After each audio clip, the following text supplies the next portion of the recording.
Nós estamos com duas situações, aliás, várias situações, mas eu vou trazer daqui a doutora Júlia Nunes, que está de volta aqui e presencialmente, que é muito legal. Primeiro, doutora Júlia, mais uma vez, boa tarde, seja bem-vinda, muito bom tê-la conosco aqui. Prazer, sempre meu. Para a gente trazer assuntos que não são tão bons assim, mas são assuntos que devem ser debatidos e explicados para os nossos telespectadores. Você acompanhou os dois casos que nós trouxemos agora, né? Um caso da violência descabida, que alguns disseram que não ouviram os assuntos, mas eles já bebiam muito tempo e tinham, segundo informações, que a agressão já vinha de muito tempo e chegou então ao ápice, infelizmente ele matando ela e saindo de casa, deixando ela morta em casa. O outro é a questão do cárcere privado, que ela só não estava, até hoje talvez, em cárcere privado, porque ela tinha uma audiência e ele sabia que se ela não fosse, o juiz mandaria o oficial de justiça e descobriria que ele estava mantendo em cárcere privado e ela teve que ir até o fórum. E no fórum ela acabou então abrindo ali a oportunidade de dizer, pedir socorro. Então, ele está me mantendo em cárcere privado, me ajudem.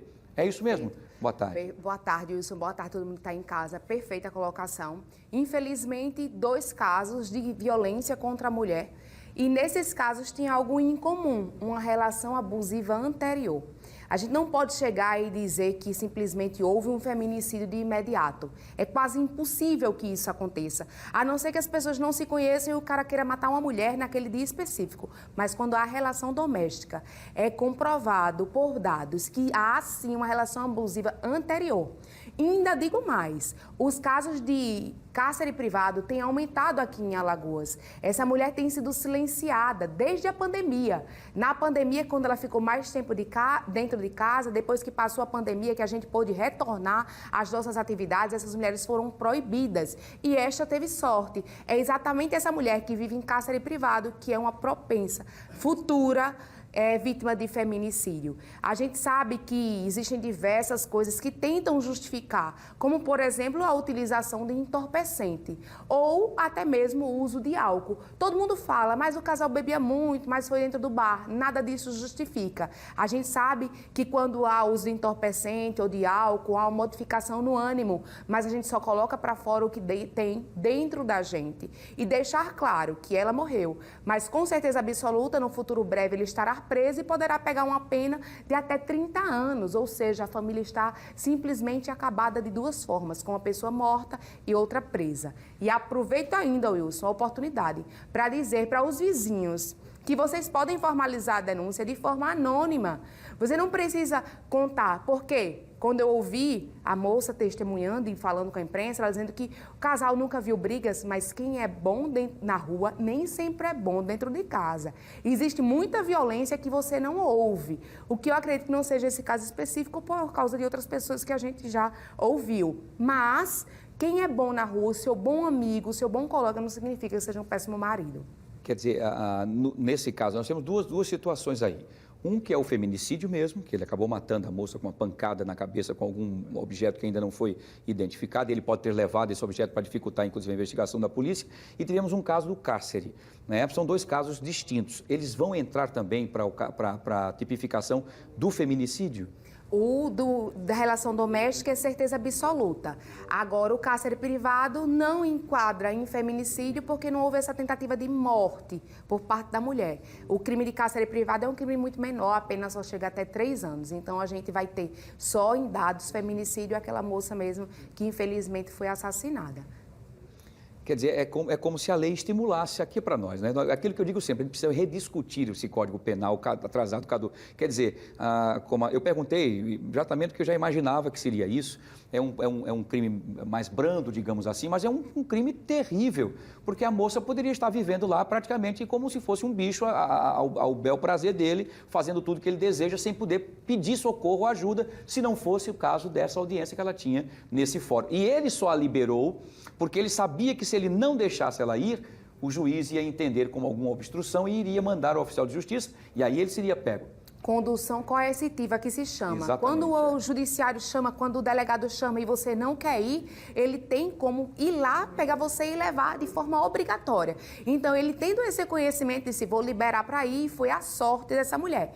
Essa mulher que foi vítima de violência, fora essa questão do cárcere privado, se ela sofreu outras violências, como se ela foi ameaçada, se ela foi agredida fisicamente, tudo isso ela tem que falar para poder aumentar essa pena. Porque realmente infelizmente, é como você disse, Wilson, Código 1940.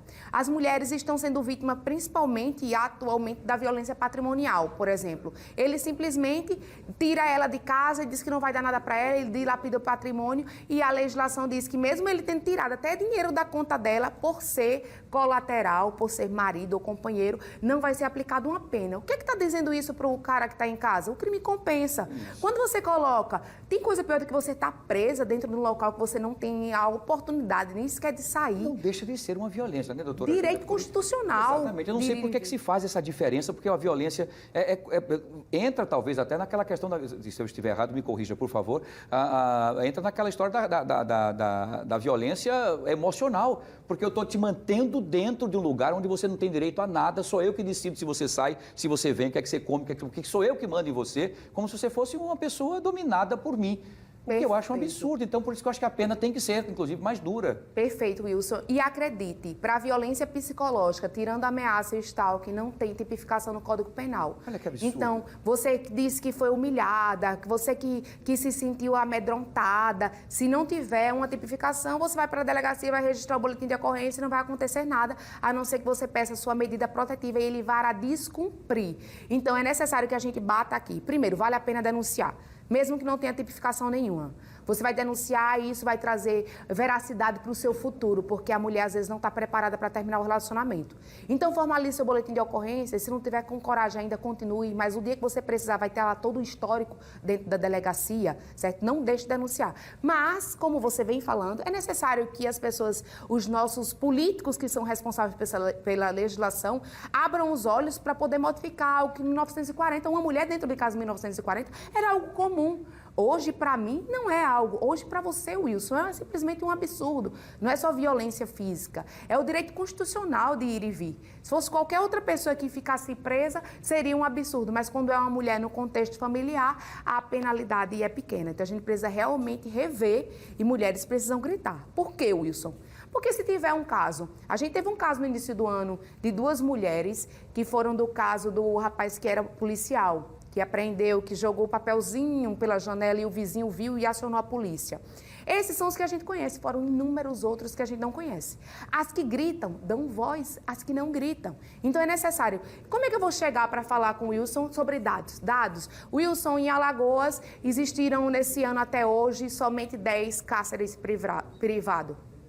Esse número é relevante? Pois é. Não é um número relevante e não é um número real, o que é o principal. Então, formalize a denúncia, saiam, peçam ajuda, bote bilhetinho.